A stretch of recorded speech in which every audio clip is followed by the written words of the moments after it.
Alors dans cette vidéo, on va voir ensemble comment faire des cases d'options sur Excel. Donc j'ai fait ici des options avec des taux de TVA. On a 3 cases d'options. En fonction de ces cases d'options, ici on a des taux. Les taux vont changer en fonction de la cellule liée par rapport à la case d'options qui est cochée.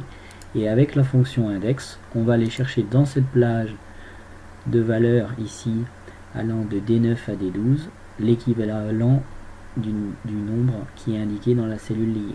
Ainsi, vous pouvez avoir un taux de TVA qui va varier en fonction de la case à cocher. Comment cela est fait? La première chose à faire, c'est d'aller dans l'onglet développeur, créer une case ici d'options. Les cases d'options, une fois créées, vous pouvez les renommer en cliquant simplement sur la zone de texte et indiquer le texte que vous souhaitez.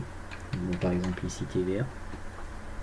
Une fois que c'est fait, en fait, vous allez faire le format de contrôle et vous allez faire non activé, activer et faire une cellule liée. Cette cellule liée est la même pour les 3 cases d'options qui sont ici. C'est la cellule D12. Vous allez, en fonction de ça, mettre cette cellule D12 et activer.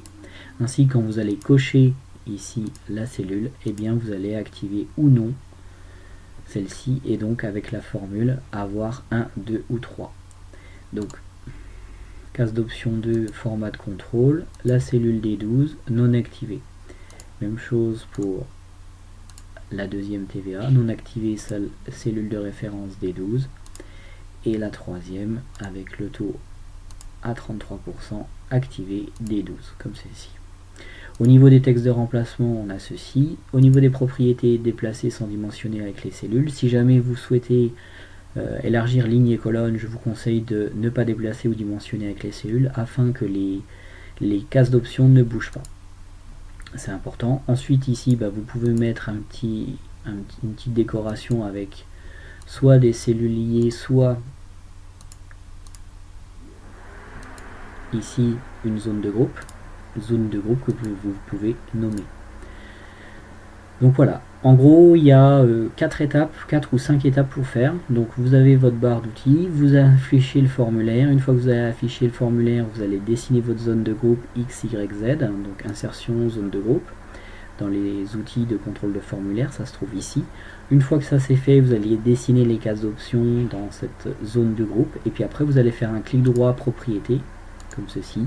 Et puis format de contrôle sur chaque ici, sur chaque case d'option avec la cellule de référence bien figée avec le F4 en ligne et colonne, c'est-à-dire 2 fois F4 pour avoir cette cellule liée qui ne bouge pas.